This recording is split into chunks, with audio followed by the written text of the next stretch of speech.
Collector SP ने किया bus stand का निरीक्षण। कलेक्टर बोले, यात्रियों की सुविधा और बस स्टैंड में यातायात दबाव को कम करने पर फोकस। जी हां, मुख्यालय के अव्यवस्थित बस स्टैंड की व्यवस्था में सुधार के लिए कलेक्टर मृणाल मीणा और एसपी नगेंद्र सिंह के साथ मंगलवार की देर शाम 7 बजे बस स्टैंड पहुंचे, जहां उन्होंने नगरपालिका सीएमओ को बस स्टैंड का जल्द से जल्द डीपीआर तैयार करने सहित बस के यात्री प्रतीक्षालय में यात्रियों की सुविधा के लिए बेंच लाइट और सफाई करने के निर्देश दिए। इस दौरान एसडीएम गोपाल सोनी, नपा सीएमओ निशांत मिश्रा, एडीएसपी विजय डाबर सहित अन्य प्रशासनिक अधिकारियों की टीम मौजूद थी। कलेक्टर मृणाल मीणा ने मीडिया से चर्चा करते हुए कहा कि बस स्टैंड की व्यवस्था को लेकर 3 सदस्यीय टीम के बताए गए सुझावों को देखने मंगलवार बस स्टैंड का निरीक्षण किया गया है। बस स्टैंड के यात्री प्रतीक्षालय की व्यवस्था, बैठक और बिजली को देखा गया है। बस स्टैंड को लेकर नपा एक डीपीआर तैयार कराई जा रही है, जो अभी शुरुआती स्टेज पर है। वहीं सीएमओ को निर्देशित किया गया है कि उसे जल्द तैयार कर ले। उन्होंने कहा कि बस स्टैंड में तत्कालिक व्यवस्था के रूप में बस स्टैंड से बसों की निकासी और उसके प्रवेश को सुधार कर हम यहां यातायात के दबाव को कैसे कम कर सकते हैं, इस पर काम करने के निर्देश दिए हैं। हमें पता चला है कि यहां बस 50 बसों का पिक रूट रहता है, जो बेहतर तरीके से हो सके, इस पर काम किया जा रहा है। और इसके अलावा यहां पुराने शासकीय जर्जर भवन है, जहां हम 2 पहिया और 3 पहिया वाहनों की पार्किंग व्यवस्था बना सकते हैं, जिससे चौराहे पर ट्रैफिक कम हो जाएगा। शुरुआती दौर में यात्री प्रतीक्षालय में यात्रियों के बैठने के लिए बेंच और सफाई की व्यवस्था हो जाए, इस पर फोकस किया जा रहा है। बस स्टैंड में विस्तार पर विचार। जी हां, यहां एक सवाल के जवाब में कलेक्टर मृणाल मीणा ने बस स्टैंड में पेट्रोल पंप की लीज को देखकर उसे अन्य जगह शिफ्ट किए जाने पर विचार किए जाने की बात कही। उन्होंने कहा कि यहां फायर सेफ्टी को भी देखा जाएगा। उन्होंने कहा कि बस स्टैंड का विस्तार करने पर भी विचार किया जा रहा है, जो बेहतर होगा वह किया जाएगा।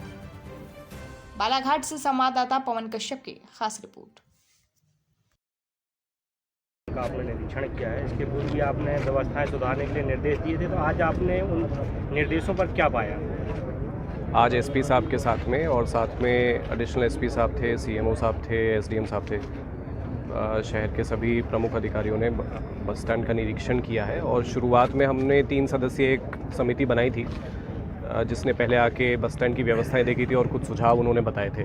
तो आज उन्हीं सुझावों को मौके पे हम लोग कैसे अमल कर सकते हैं, उसके बारे में विज़िट करी गई है। और हमने शाम में इसलिए डिसाइड किया कि थोड़ा लाइटिंग और क्या यहाँ पे बैठक व्यवस्था और यहाँ पे वेटिंग रूम की व्यवस्था है, वो भी देख ली जाए। उसके हिसाब से निरीक्षण किया है। नगर पालिका ने डिज़ाइन तैयार किया है? जी, नगर पालिका डीपीआर अपनी एक तैयार कर रहा है, बट वो अभी बहुत शुरुआती स्टेज पे है। तो सीएमओ को ये निर्देशित किया है कि एक तो डीपीआर वो समय से तैयार कर लें, ताकि उसको हम लोग भी एक बार देख लें, समझ लें उसमें क्या है। तब तक के लिए तात्कालिक रूप में कुछ ऐसी व्यवस्था यहाँ पे संभव है कि हम एग्जिट एंट्री पॉइंट्स अगर सुधार देते हैं डिफरेंट डायरेक्शन से बसेज आने का, तो उससे थोड़ा जो कंजेशन है बस स्टैंड के आसपास, वो कम करने की संभावना हमारी समिति ने सजेस्ट करी है। तो हमने उसको फाइनलाइज़ करने के लिए उनको बोला है कि कुछ एक बार बैठ के और उसमें क्या इश्यूज़ आ सकते हैं समझ लें, और एक बार पायलट के रूप में उसको इम्प्लीमेंट करना शुरू करें। ये मोटी प्लानिंग है कि 50 के करीब बसेस यहाँ पे पीक लोड रहता है, तो उसके हिसाब से कैसे बेटर हम रूट प्लान कर सकते हैं, उसकी व्यवस्था का हमने इनको निर्देशित किया है। और साथ में कुछ पार्किंग एरिया बढ़ाने के लिए यहाँ पे कुछ पुराने सरकारी जर्जर स्ट्रक्चर्स बने हुए हैं, तो उनको हटा के उसको रोल करके एक प्रॉपर पार्किंग का वहाँ पे 2 व्हीलर्स का, और जो हमारे सड़क पे अभी काफ़ी ऑटो रिक्शा और अन्य वाहन खड़े हो रहे हैं 2 व्हीलर्स और 3 व्हीलर्स के लिए, तो उनको हम यहाँ पे शिफ्ट करने का प्लान करेंगे, ताकि हमारी जो सड़क है मेन, जो हमारा चौराहा है, उस पे से कंजेशन ट्रैफिक का कम हो सके।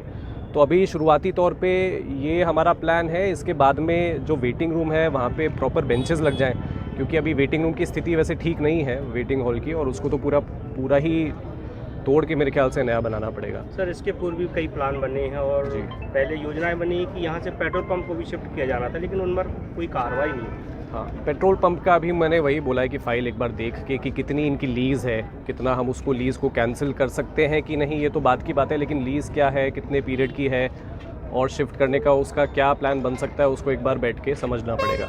लास्ट ईयर यहाँ पेट्रोल पंप में अग्नि हादसा भी हुआ था और जी। काफ़ी स्थिति नियंत्रण में होगी, नहीं तो बहुत बड़ा हादसा हो सकता है। जी नहीं, वो एक इशू है, उसको देखना पड़ेगा कि पेट्रोल पंप का यहाँ से एक तो फायर सेफ्टी भी आप जैसा बता रहे हैं बड़ा इंपॉर्टेंट मैटर है, और वो मैं एक बार देख लूँगा फाइलें और समझ लूँगा कि क्या डॉक्यूमेंट्स हैं, तो उसके बाद ही उस पर हम आगे प्लान कर पाएंगे। अभी तो फ़िलहाल जो इमीडिएटली हमारे यात्रियों की सुविधाएं की चीज़ें हैं, जैसे बेंच लगा दें, पंखा लगा दें, साफ़ सफाई थोड़ी रख लें, और बेसिक जो हमारे ट्रैफिक मूवमेंट के लिए कंजेशन कम करने के लिए जो व्यवस्था हम कर सकते हैं, शुरुआत में उस पे काम करना आवश्यक है।